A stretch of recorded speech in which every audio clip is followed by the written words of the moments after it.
Right. So hopefully you have some time to reflect, and let's add that to be a part of your practices, love. Taking about 15 minutes a day just to reflect on the day. I call it the win of the day. Like I set a win of the day list. What was my win of the day? And then the next day, did I accomplish that? And if I didn't, it's not a breakdown in terms of like I'm crying. It's like, okay, how do I turn those breakdowns to breakthroughs, just like Adrian did? So, Adrian, you had that moment of reflection, you had that burnout moment, which is a breakdown. If something in the system didn't work for you, like I have to fully stop. But you were able to turn that around into a breakthrough and do some even more incredible work for the kids and community of Memphis. Tell me more about that. So, what's the work you're doing now? So currently, I have the honor of serving as the executive director for Light Memphis, which is a nonprofit based here in our city, founded in 2013, on the belief that transformative entrepreneurship is something that every student should have access to, but more importantly, our Black and Brown students. So yeah, thinking about what can I, a former educator, do, like what are the skills that I possess, what are the passions and interests that I still have. Working with Light has allowed me to continue to work with students in a very non-traditional way, unorthodox learning, experiential learning without worrying about a test that I have to teach to or certain standards, but focusing on other outcomes, right? Outcomes that sometimes we don't have a chance to really focus and work on in the classroom, right? Not to knock the classroom, it's just there are some limitations, right? There's a reason why we have co-curricular activities to come alongside that learning that students are getting during the day. I love it. And so that's what you're doing now. Walk me back to, okay, I left in 2017, and then you said 3 or 4 weeks later you had a job with Light Memphis, but it wasn't the executive director. What was that first role like? So it was a program associate. Yeah, I've come a long way, like in terms of like titles and everything, but essentially it was basically kind of teaching. So we had sessions on Sunday, and so as a program associate, my job was to deliver and facilitate that curriculum. We met for, I think it was like 2 hours on a Sunday. In addition to that, I also coach participants as well. So I'm a part entrepreneurship educator, part business coach. And so for about a good maybe 2-3 years, like that alone was like my jam. But again, really thinking about skills that I honed as a core member, as a lead teacher. Curriculum design was something that I had a chance to really step into. Anyone who taught with me knows that lesson planning was something that I hated. I hated the template that we had to use at my school. I hated all the like the unnecessary T's and I's that you had to like dot and all that other stuff. But having the freedom to build out a curriculum was something that I loved. Right. And so taking my experience in the classroom, experience working with students in the Light program, and then taking my knowledge of entrepreneurship education. I always tell people, not an entrepreneur, never started a business, probably won't start a business, but one of the things I am is an educator.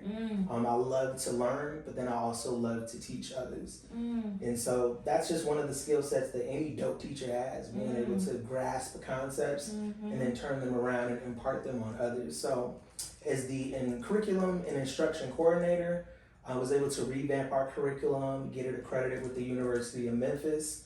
So students coming through our program now can actually earn 3 hours of experiential credit at the University of Memphis. So the pandemic happened, and like a lot of other organizations that do in-person programming, we were still able to persist. So we went on Zoom like most of the world, still teaching entrepreneurship remotely.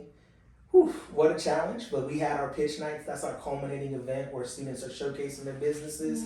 So again, being able to adapt a live in-person curriculum to remote learning was another experience, but then also having a chance to revamp that curriculum for when we came out of the pandemic to meet the needs of our students who were more prepared to start businesses. We have folks coming to us with revenue generating businesses already.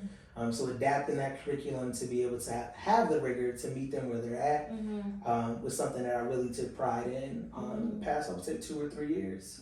And then becoming director of education and operations, that was interesting. You ever had an instance in which you're doing the work, but you just don't have the title? Come on now. So it was one of those situations. So we finally kind of landed on a title that kind of encompassed everything that I do. And then most recently, kind of stepping into the ED role. 2018, as a program associate, never would have thought that I would be an executive director. My mentor and our previous ED used to joke that you're going to be the next ED. And I mean, here I am. But people always say that I'm in the right spot. You are. And if I think about it, like, yes, I've seen this program grow over the past 6.5, 7 years. And to be able to now, like, strategically guide the organization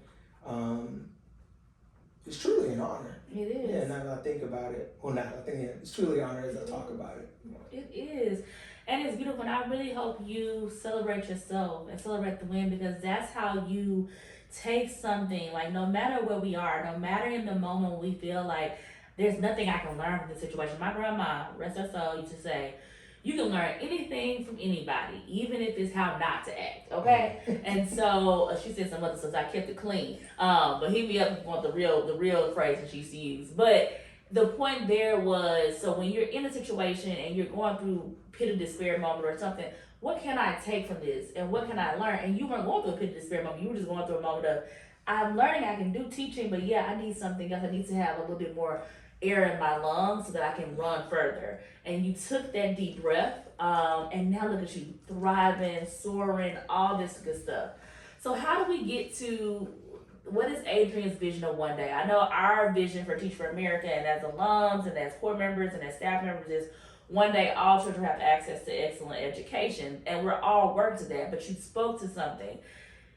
Just when you finish your 2-year commitment, you can choose to go to do something else that can still help us to get to one day.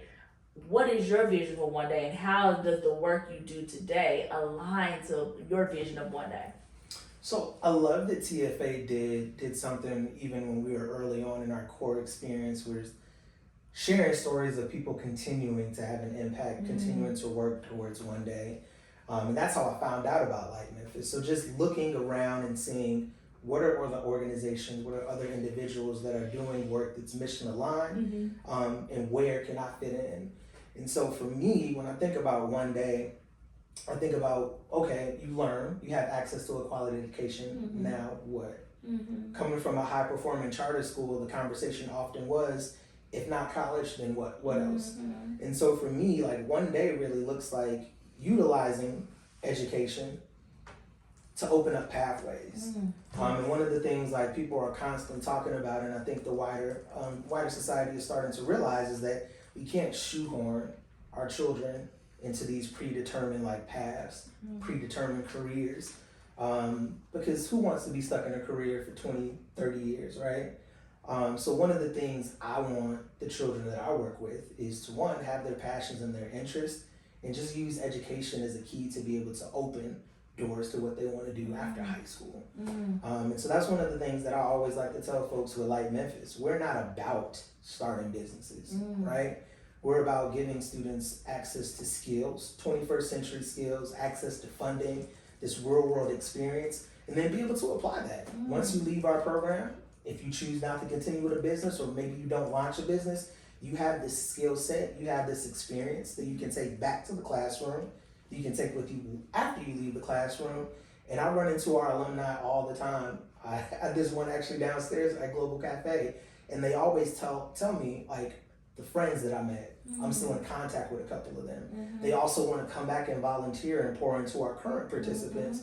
So having folks know that education is one thing, right? But what can you do with it? And one day can look different for everyone, right? But what does one day look like for you, and how are you going to get us to that place? So yeah, just going beyond education, because I feel like education is something that we tout around a lot, but what does education do? And I'm curious about that conversation. I love that. And I think that's something we have to start getting into, that nuance of, like, we say education, we say college, we say these things, and I think, you know, people well-intentioned told us go to college, go to college. But then to talk about, well, what degree do I get? What's the right field? And so I was fortunate to have somebody tell me, follow my passions. But then you got to think about, well, does my passion pay my bills? And does that have to fit into that same space? All those are questions that I just think people, to your point about curiosity, should explore and should allow themselves. And I think if kids while they're in the K through 12 system, have the opportunity to explore and learn about different trades, different opportunities, different things. They can find potentially something that we're not thinking about, to your point about shoestringing, or they can say, yeah, I said I want to be a dentist and now I'm going to be a dentist. Whatever it is, we should allow that to happen. And I think that's really profound what you all are doing. And I think it's going to be good for life skills, because in order to run a business, you got to be able to manage your budget. And if you can manage your budget for a business, come on, I hope you can manage your budget for your household, because that's important. And thinking about money coming in and being able to be a self-starter and be able to hold yourself accountable and discipline. I mean, all those are core values that are good for just being a good person. Make sure your quality, make sure you mean what you say, make sure you can honor your product, honor who you are. All those are different tenets that unconsciously are being fed into those children as they're working and learning from that. So I'm excited to support Light Memphis in any way I can. I did not do Light Memphis, but whatever you need me to do, I have not ran a business, but I will be there to support in any way, because I truly believe in what you're doing, but also I believe in you. And so as we bring this to a close, we like to end with advice. We call it pay it forward. So what advice would you have to someone? One, let's start with you.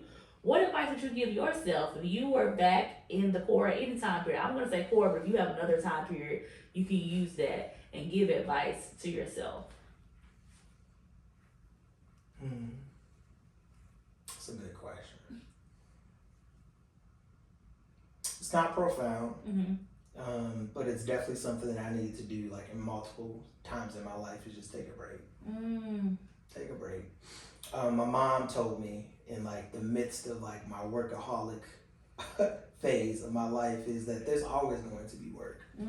Whether it's like professional or personal, there's always going to be things that need to get done. But at the end of the day, it's the end of the day, and tomorrow's another day. Come on now. So yeah, I guess that's my advice right there, right? Just take a break, right? Don't procrastinate, but sometimes you just need to stop. Be still. Listen. You spoke to me, because I definitely have been feeling guilty, right, of taking a break, of slowing down. And I think you just have to hear that, because sometimes you can be conditioned to believe that you're worth, or you're not worthy if you're not moving and doing something, if people can't see you doing this thing. And honestly, that's the furthest from the truth. So I think take a break is actually really profound. And I think we need to hear more. And I love the caveat of don't procrastinate. That piece is important, because some people just check all the way out and it's like, wait, it's 10 years, what's going on? But I definitely think that. What advice would you have for alumni? Hold on to your identity, especially for those folks that are stepping into the classroom right after college. Don't lose yourself in your passion for education, your passion for the children and the families that you serve, because it's very easy to become so wrapped up in your work that becomes your identity. And that was true for me. And so those first 2 years on the core, like that's you, but it doesn't need to be all of you. I'm trying to prevent the workaholics and the because I think what's beautiful is so many alums that have, because they had passions like rugby and whether it be, I know I started a Girl Talk program, so you do things, but if you don't have something that you pour into outside of work, you might not be able to expose our children to that opportunity. And so if you like to play soccer, great. Maybe start a soccer league at your school, or you don't have to do that. You could just say, I go play soccer, and that might spark a kid's idea of like playing soccer or chess or whatever the thing is that is the new thing to do. Because I just do the same thing. I'm in the gym, y'all. Y'all gonna see on this series, y'all gonna see me. I'm finna shred. Y'all gonna hold me accountable too, because I'm gonna be on. I'm drinking my water and I'm going to the gym. That's my hobby now. But definitely don't become, your worth is not your work. And so I think that's important there, and I really loved it. I have really enjoyed you today. It has been such a good time with you. You have just really poured. I feel like this is like you have this spirit of just like, you have this energy that makes me feel so calm and at ease. but also just like this loving mirror of reminding me to like take a breath. And so I would like for us to take a breath together, and then we're gonna end this. So fresh. You know what? And with that, you all, hopefully you took a breath with us as well. If not, you can take a breath, but guess what? You better come back because we have another episode coming soon. And please make sure you like, comment, and actually share this with all your friends, all your families. If you have some ideas of people you want to talk to or feedback for me and the team so we can get better, we would love it. Because again, we want to make sure that we get the amazing stories of our alums out there. But also we want to make sure that more people in Memphis to learn about Teach for America and the amazing things that are happening in Memphis. So please make sure that you comment, that you like, and that you share. And I will see you all in the near future. Have a good one.